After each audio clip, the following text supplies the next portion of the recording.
باللہ من الشیطان الرجیم بسم اللہ الرحمن الرحیم الحمد للہ رب العالمین وصلی اللہ علی سیدنا محمد وآلہ الطیبین الطاہرین اللہم صلی علی محمد وآل محمد۔ آج کے درس میں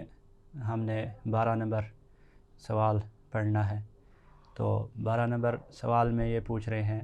کہ اگر مجتہد ایک سے زیادہ ہوں اور ان کے فتاوی مختلف ہو جائیں تو کیا کیا جائے؟ اس سے پہلے ہم نے بیان کیا کہ مجتہد کی تقلید کرنی ہے۔ جو شخص مجتہد نہیں ہے تو وہ مجتہد کی تقلید کر کے قرآن اور اہل البیت علیہم السلام سے متمسک رہے گا۔ تو اگر ایک سے زیادہ مجتہد ہے اور ان کے فتاوی میں اختلاف بھی موجود ہے، مثلا کسی چیز کو ایک مجتہد مستحب کہہ رہا ہے اور دوسرا واجب کہہ رہا ہے، یا مثلا تسبیحات اربع جو تیسری رکعت میں پڑھی جاتی ہیں، وہ ایک مجتہد کہہ رہا ہے کہ ایک دفعہ ان کو پڑھنا واجب ہوتا ہے اور دوسرا مجتہد جو ہے وہ 3 مرتبہ ان کے وجوب کا قائل ہے۔ تو ان جیسے اختلافات اگر مثلا پائے جائیں جو کہ موجود ہیں فقہاء کے درمیان، تو اب ہم جو مجتہد نہیں ہیں ہم کیا کریں، کس مجتہد کی تقلید کریں؟ تو اس کا جو ہے وہ جواب دے رہے ہیں۔ تو جواب یہ ہے کہ اس صورت میں ضروری ہوگا ہمارے لیے کہ ہم جو ان فقہاء میں سے عالم ہے، سب سے زیادہ علم رکھنے والا ہے، اس کی تقلید کریں گے۔ تو یہ جو ہے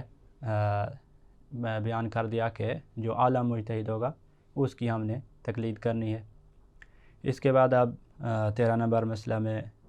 13 نمبر سوال میں جو ہے وہ یہ پوچھ رہے ہیں کہ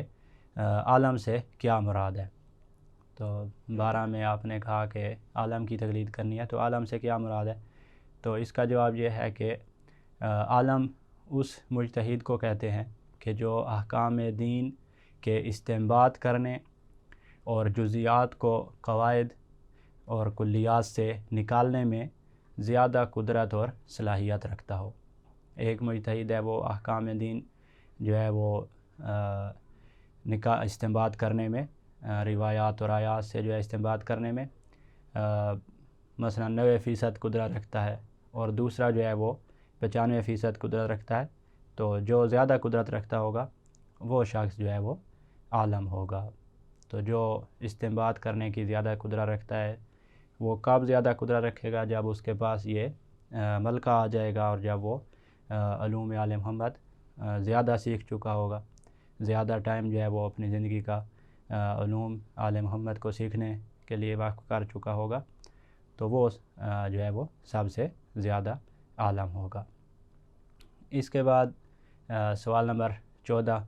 تو 14 نمبر سوال میں پوچھ رہے ہیں کہ ہم کیسے پہچان سکتے ہیں کہ فلاں شخص عادل ہے؟ تو پچھلے درس میں بیان ہوا تھا کہ مجتہد جس کی ہم نے تقلید کرنی ہے، وہ پہلی شرط تھی کہ وہ مجتہد ہونا چاہیے، دوسری شرط یہ تھی کہ وہ عادل ہونا چاہیے۔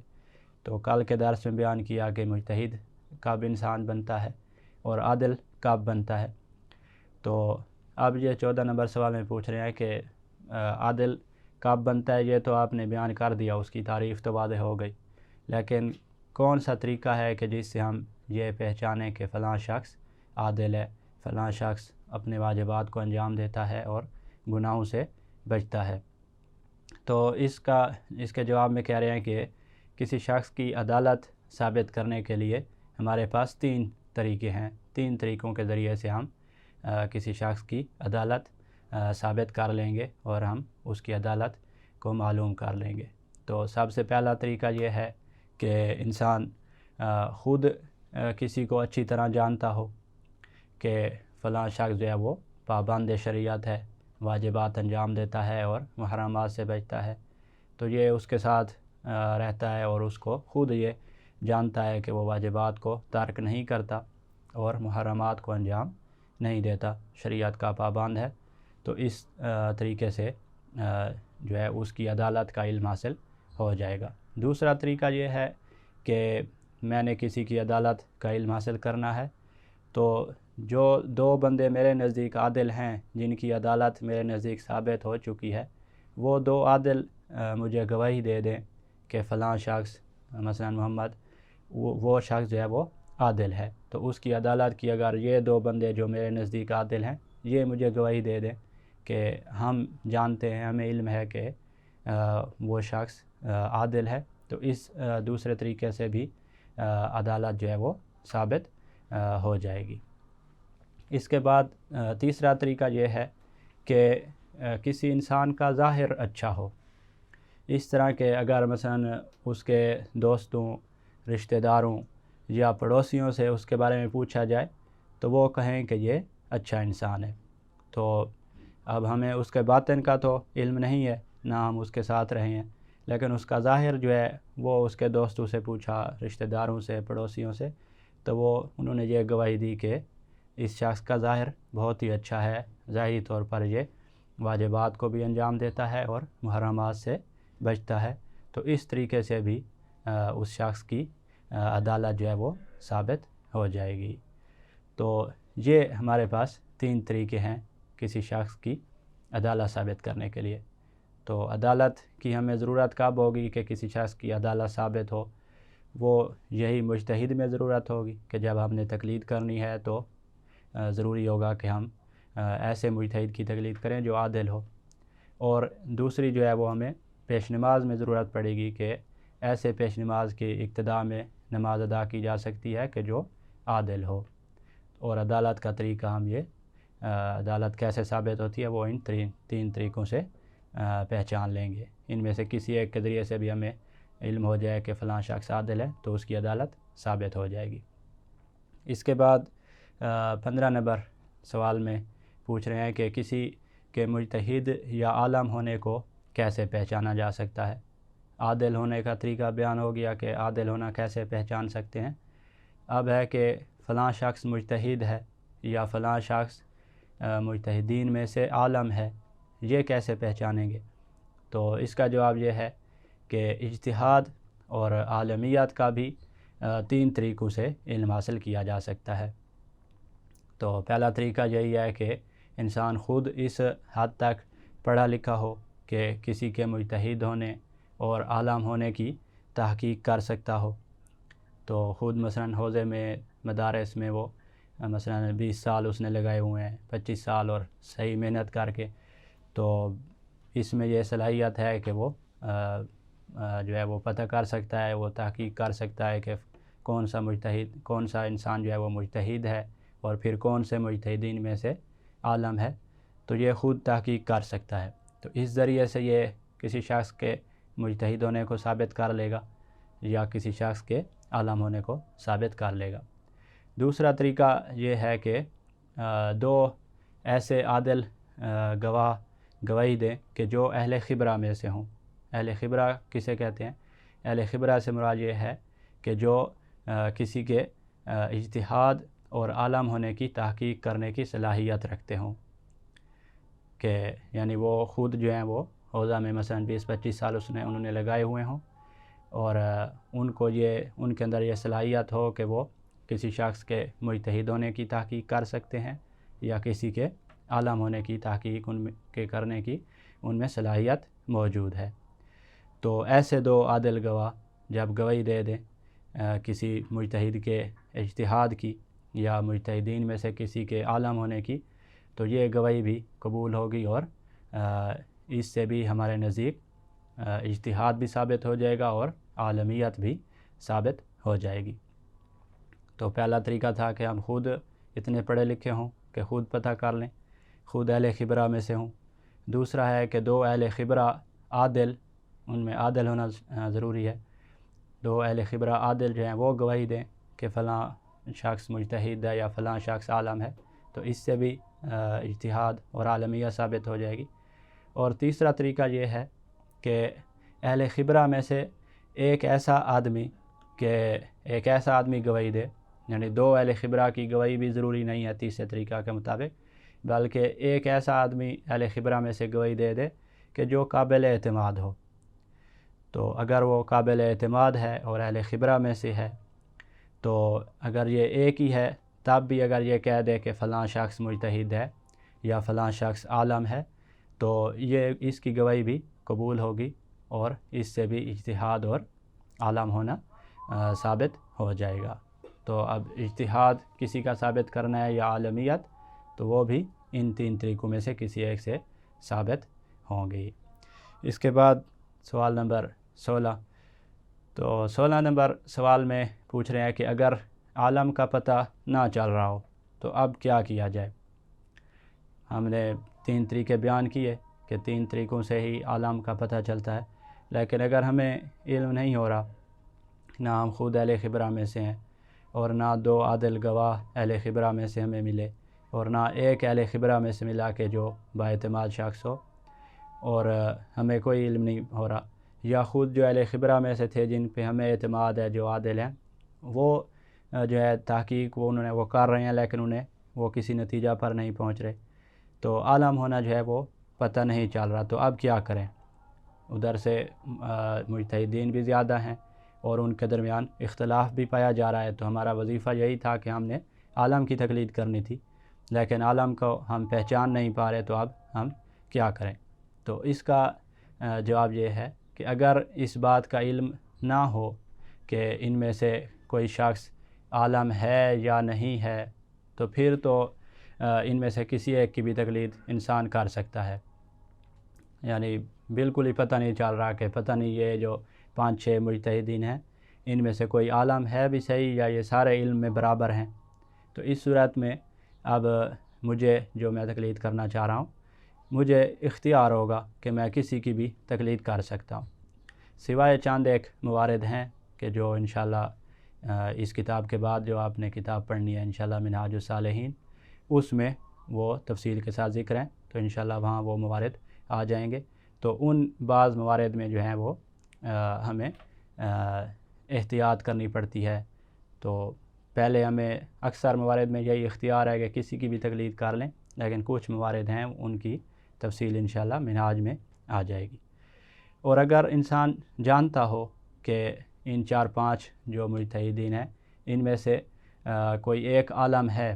لیکن تعیین نہ ہو رہی ہو، تو پھر بھی اختلافی مسائل میں احتیاط کرنی ہوگی۔ تو اگر یعنی اس کو پتہ ہے کہ ان 5 میں سے کوئی عالم ہے لیکن کون سا عالم ہے یہ تعیین نہیں ہو رہی، تو اختلافی جو مسائل ہوں گے ان 5 مجتہدین میں جو اختلافی مسائل ہیں ان میں اس نے احتیاط کرنی ہوگی، لیکن کچھ موارد ایسے ہیں کہ جن میں احتیاط کی ضرورت نہیں رہے گی، اس میں جو ہے وہ کسی ایک مجتہد کی تقلید کرنا ہوگی، تو وہ بھی منہاج الصالحین میں انشاءاللہ ذکر ہوں گے، تو جب آپ منہاج پڑھیں گے تو اس میں جان لیں گے۔ یہاں تک جو ہے وہ یہ 16 نمبر سوال اور اس کا جواب مکمل ہوا۔ اب 17 نمبر سوال کی طرف آتے ہیں۔ تو 17 نمبر سوال میں کہہ رہے ہیں کہ اگر ایک انسان تقلید کے بغیر عمل انجام دیتا رہا ہے تو وہ کیا کرے؟ مثلا اس نے 20 سال 10 سال 50 سال تقلید کسی مجتہد کی تقلید ہی نہیں کی، اور اس کے بغیر نمازیں بھی پڑھتا رہا، روزے بھی رکھتا رہا، زکوٰۃ خمس جو اعمال تھے عبادات تھیں وہ اس نے انجام دیتا رہا، تو اب اس کا کیا بنے گا؟ تو اس کا جواب یہ دے رہے ہیں کہ تقلید کے بغیر جو بھی انسان اعمال انجام دیتا رہا ہے وہ سارے اعمال باطل شمار ہوں گے۔ باطل سے یہ مراد نہیں کہ اگرچہ وہ صحیح طرح سے، جیسے شریعت میں مثلا نماز واجب ہے یا نماز میں جو ہے وہ رکوع میں ذکر پڑھنا واجب ہے، تو یہ وہ ذکر پڑھتا رہا ہے یا الحمد اور اس کے بعد علی صورت پڑھتا رہا ہے، تو اب پھر بھی اس کی نماز باطل ہے، تو چاہے نئی نماز واقع میں حقیقت میں بالکل صحیح انجام دی ہو، شریعت کے مطابق انجام دی ہے، تب بھی ہم کہیں گے باطل ہے، تو ایسا نہیں ہے۔ باطل سے یہ مراد ہے کہ یہ انسان ان احکام سے بری و ذمہ ہونے کا یقین نہیں رکھ سکتا۔ اس انسان کو یہ یقین نہیں ہوگا کہ آیا میں جو میرے اوپر تکالیف تھی، میرے اوپر جو احکام لاگو ہو رہے تھے ان سے میں بری و ذمہ ہو گیا ہوں، وہ میرے اوپر جو واجب تھے وہ ساقط ہو گئے ہیں، ختم ہو گئے، یا ابھی بھی نماز مجھ پر واجب ہے کیونکہ میں نے نماز صحیح انجام نہیں دی، تو یہ اس کو یقین نہیں ہوگا۔ تو لہٰذا اپنے جو اعمال ہیں ان کو اپنے زمانہ کے اعلیٰ مجتہد کے فتویٰ کے روشنی میں اس کو دیکھنا ہوگا۔ تو مثلا 40 سال اس نے تقلید نہیں کی اور اب اسے پتہ چلا ہے کہ تقلید کرنا ضروری ہوتی ہے، تو اب یہ پچھلے جو 40 سال کے جو اعمال ہیں ان کو جو اس کے زمانہ کا اعلیٰ مجتہد ہے اس کے فتویٰ کی روشنی میں دیکھے گا۔ تو اگر اس کے وہ سارے اعمال جو ہیں وہ اس مجتہد کے فتویٰ کے مطابق ہوں، اس کے فتاویٰ کے مطابق ہوں تو ٹھیک ہے، اس کے سارے اعمال جو ہیں وہ صحیح ہوں گے اور دوبارہ اعمال کو انجام دینا ضروری نہیں ہوگا۔ لیکن اگر مخالف ہوں تو پھر اس سے یہ جو ہے وہ پوچھے گا مجتہد سے کہ ان اعمال کو اب میں دوبارہ انجام دینا مجھ پر واجب ہے یا نہیں ہے۔ تو یہ جو ہے وہ مجتہد جو عالم ہے اسی سے یہ پوچھے گا کہ اب میں پچھلے اعمال کا کیا کروں، کیونکہ آپ کے فتاویٰ کے مطابق میں نے اعمال انجام نہیں دیے۔ تو یہ پوچھے گا کیونکہ بعض ایسی صورتیں ہیں کہ جن میں جو پیچھے والے جو اس نے اعمال انجام دیے تھے پچھلی زندگی میں ان کو دوبارہ انجام دینا واجب ہوتا ہے، اور بعض ایسے اعمال ہیں کہ جن کو دوبارہ انجام دینا واجب نہیں ہوگا۔ تو یہ سارے اعمال کے بارے میں پوچھے گا کہ فلاں عمل میں نے اس طرح انجام دیا لیکن آپ کا فتویٰ اس طرح تھا، فلاں اس طرح انجام دیا اور آپ کا فتویٰ اس طرح۔ تو جو اعمال دوبارہ انجام دینا واجب ہوتے ہیں تو ان کا مجتہد اس کو بتا دے گا کہ ان اعمال کا دوبارہ انجام دینا واجب ہے، اور جن کا دوبارہ انجام دینا واجب نہیں ہے وہ مجتہد اس کو بتا دیں گے کہ ان اعمال کا دوبارہ انجام دینا واجب نہیں ہے۔ تو باطل سے یہ مراد ہے کہ جو ہے یہ اس کو یقین حاصل نہیں ہوگا کہ میرے اعمال سے میرے جو احکام میرے اوپر لاگو تھے ان سے میں بری و ذمہ ہو گیا ہوں، میرے اعمال بالکل صحیح ہیں یا ہو سکتا ہے غلط ہوں۔ تو یہ یقین حاصل کرنے کے لیے تقلید کرنا ضروری ہے۔ اس کے بعد سوال نمبر 18 میں کہہ رہے ہیں کہ اگر انسان ایک مجتہد کی تقلید کرتا تھا اور اب وہ مجتہد فوت ہو گیا ہے، مثلا کسی شخص نے جو ہے وہ آیت اللہ خوئی صاحب کی تقلید شروع کی اور تقلید مثلا 10 سال 20 سال تقلید کی اور وہ فوت ہو گئے، تو اب یہ شخص کیا کرے کیونکہ اس کا مجتہد تو فوت ہو چکا ہے؟ تو اس کا جواب یہ ہے کہ موجودہ دور کے جو زندہ مجتہد ہیں یہ ان کی طرف اس مسئلہ میں رجوع کرے گا۔ تو اگر وہ پہلی تقلید پر رہنے کی اجازت دے دے تو یہ اسی جو مجتہد پہلے والے فوت ہو چکے ہیں انہی کی تقلید پر باقی رہ سکتا ہے، اور اگر وہ اجازت نہ دیں تو پھر یہ زندہ مجتہد کی طرف اپنی تقلید میں عدول کرے گا۔ تو اس نے جو ہے وہ زندہ مجتہد کی طرف رجوع کرنا ہے اس مسئلہ میں کہ میں آیا اس پہلے والے مجتہد کی تقلید پہ باقی رہ سکتا ہوں یا زندہ مجتہد کی تقلید کرنی ہے۔ تو جس طرح وہ زندہ مجتہد کہیں گے اسی طرح یہ کرے گا۔ تو یہ تو ہے کہ جب کسی شخص کو اختلاف کا مجتہدین میں اختلاف کا پتہ نہ ہو یا اختلاف ہو ہی نہ، مثلا ایک ہی مجتہد ہو، تو یہ تو اسی زندہ کی طرف جائے گا اور اسی کے مطابق وہ کہے گا پہلے والے مجتہد کی تقلید پہ باقی رہو تو وہیں باقی رہے گا ورنہ عدول کر لے گا۔ لیکن اگر کسی شخص کو یہ علم ہے کہ مجتہدین کے فتاویٰ میں اختلاف ہوتا ہے اور اختلاف پایا بھی جا رہا ہو اور مجتہد جو ہیں وہ ایک سے زیادہ ہوں، تو اب یہ عالم مجتہد کی طرف آئے گا جو سب سے زیادہ علم رکھنے والا مجتہد ہے، زندہ میں سے جو سب سے زیادہ علم رکھتا ہے، یہ اس کی طرف جائے گا اور اس سے پوچھے گا کہ میرا کیا وظیفہ ہے، کہ میں نے آپ کی تقلید کرنی ہے کیونکہ آپ زندہ مجتہدین میں سے سب سے زیادہ علم رکھتے ہیں، یا جس پہلے مجتہد کی تقلید کر رہا تھا اسی کی تقلید پر باقی رہنا ہے۔ تو پھر زندہ مجتہد جو اس کو فتویٰ بیان کرے گا اس کے مطابق یہ عمل انجام دے گا۔ اس کے بعد سوال نمبر 19 نمبر سوال میں کہہ رہے ہیں کہ اپنے مجتہد کے فتاویٰ کو کیسے معلوم کیا جا سکتا ہے؟ مثلا میں سستانی صاحب کی تقلید کرتا ہوں تو اب میں کیسے علم حاصل کروں، کیسے مجھے علم ہو کہ یہ فلاں فتویٰ جو ہے وہ سید سستانی کا ہے یا اس مسئلہ میں سستانی صاحب کیا فتویٰ دیتے ہیں؟ تو اپنے مجتہد کے فتاویٰ معلوم کرنے کے ہمارے پاس 4 طریقے ہیں۔ 4 طریقوں سے ہم اپنے مجتہد کے فتاویٰ کو جان سکتے ہیں۔ پہلا طریقہ یہ ہے کہ خود مجتہد سے ان کا فتویٰ انسان سنے، خود مجتہد جو ہیں وہ فتویٰ بیان کر رہے ہوں اور میں نے جا کے ان سے سنا کہ فلاں مسئلہ میں میرا یہ فتویٰ ہے، وہ کہہ رہے تھے، تو اس سے ان کا فتویٰ کا مجھے علم حاصل ہو جائے گا۔ دوسرا طریقہ یہ ہے کہ دو عادل آدمی جو ہیں وہ مجتہد کا فتویٰ بیان کر رہے ہوں اور میں نے ان سے سنا ہے، تو اس سے بھی میرے نزدیک مجتہد کا فتویٰ ثابت ہو جائے گا اور مجھے اس کا علم حاصل ہو جائے گا۔ تو عادل آدمیوں کی شرط ہے، عادل آدمی جو ہیں وہ کہیں اور میں ان سے سنوں، تو اس سے بھی ثابت ہو جائے گا۔ تیسرا طریقہ یہ ہے کہ کسی ایسے شخص سے مجتہد کا انسان فتویٰ سنے کہ جس کی بات پر اطمینان ہو جائے، یعنی وہ ایک ہی شخص ہے لیکن با اعتماد شخص ہے، تو اگر مثلا وہ جھوٹ نہیں بولتا تو اس سے اس نے فتویٰ سنا اور اس کو اطمینان حاصل ہو گیا کہ یہ سچ کہہ رہا ہے اور یہی فتویٰ ہے مجتہد کا، تو اس سے بھی اس کو اپنے مجتہد کے فتویٰ کا علم حاصل ہو جائے گا۔ چوتھا طریقہ یہ ہے کہ مجتہد کی جو فتاویٰ کی کتابیں ہیں، اس کے جو فتاویٰ کی کتاب ہے اس سے یہ شخص پڑھے، بشرطے کہ کتاب کے صحیح ہونے کے بارے میں اس کو اطمینان ہو کہ یہ کتاب صحیح ہے، اس میں غلطی نہیں ہوگی۔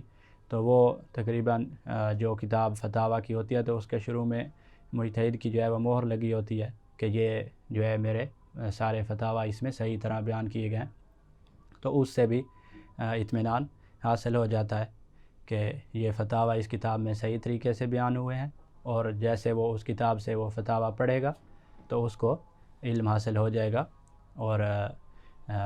اس کے مطابق پھر وہ عمل انجام دے گا۔ اس کے بعد جو ہے وہ سوال نمبر 20 آ رہا ہے، تو انشاءاللہ یہ اگلے درس میں پڑھیں گے۔ والحمدللہ رب العالمین۔